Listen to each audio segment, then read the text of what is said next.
दिवसाची सुरुवात देशूबरोबर आपण रात्रीच्या वेळेस शहरामध्ये मोटरबाईक चालवणारे पुष्कळ तरुण बघतो आणि त्यांच्याविषयी ऐकतो आणि खूप भरधाव वेगाने ते मोटरसायकल चालवतात.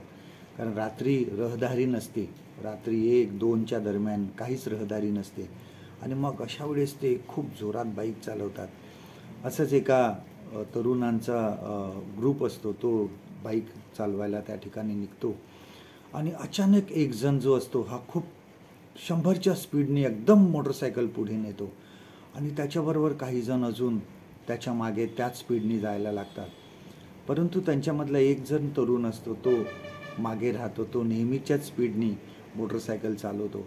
परंतु पुढे वळणावर हे ज्या भरधाव गेलेल्या मोटरसायकल असतात त्या ते वळणावर एक मोटरसायकल घसरते आणि त्याच्या मागे सर्वजण येऊन आदळतात. त्याच्यामध्ये बरेच जखमी होतात, कोणाचा 1-2घांचा मृत्यूसुद्धा होतो. परंतु हा जो नेहमीप्रमाणे चालत असतो, नेहमीच्या स्पीडनी चालत असतो, तो त्या ठिकाणी वाचतो. आपल्या ख्रिस्ती जीवनामध्ये सुद्धा बऱ्याच वेळेस असं आम्हाला जगिक जीवन आकर्षित करत असतं. अनेक गोष्टी आहेत अशा जीवनामध्ये जे आम्हाला आकर्षित करत असतात. क्षणिक आहेत परंतु त्या खूप आम्हाला आकर्षित करतात आणि देवाची आज्ञा मोडून मग आम्हाला तिकडं जाण्याची बऱ्याच वेळेस इच्छा होते. दारू आहे, सिगरेट आहे, ड्रग्ज आहे किंवा पैशाचा लोभ आहे किंवा इतर गोष्टी आहेत, फसवणूक आहे, ह्या गोष्टी आम्हाला त्या ठिकाणी आकर्षित करतात. एका ठिकाणी खूप पैसा मिळत आहे आणि अशा ठिकाणी मग आपण सर्वजण योजना बनवतो की नाही आम्हाला एवढे पैसे पाहिजे आणि हा मोह जो आहे तो मोह आम्हाला आकर्षित करतो. परंतु देवाच्या सहाय्य मागाय, अशा वेळेस देवाचं सहाय्य मागा, प्रार्थना करा. मी जे करत आहे हे योग्य करत आहे का, अशी प्रार्थना करा. देव तुम्हाला उत्तर देईल. स्वतःलाच विचारा, जे मी करतोय ते बरोबर करतोय का. नशेच्या ज्या गोष्टी आहेत ह्या सर्व काही तात्पुरत्या आहेत. आपल्या समस्या विसरायला लोक नशा करतात, परंतु सकाळी उठल्यावर त्या समस्या आपल्यासमोर तशाच असतात, त्या निघून गेलेल्या नसतात. देवाच्या आज्ञेमध्ये राहा, आपल्या मर्यादा आखून घ्या.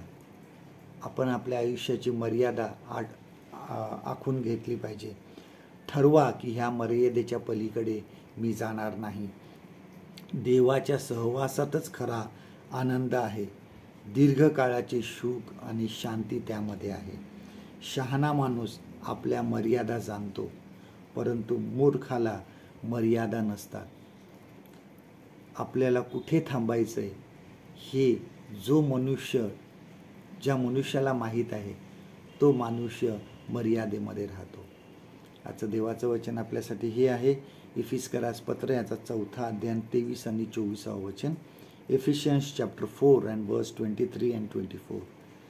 तर तुम्ही आपल्या मनोवृत्तीत नवे व्हा आणि धार्मिकता व सत्याची पवित्रता यांनी युक्त असा देवानुरूप उत्पन्न केलेला नवा मनुष्य धारण करावा. परमेश्वर करो आजचा दिवस तुमचा आशीर्वादित करो.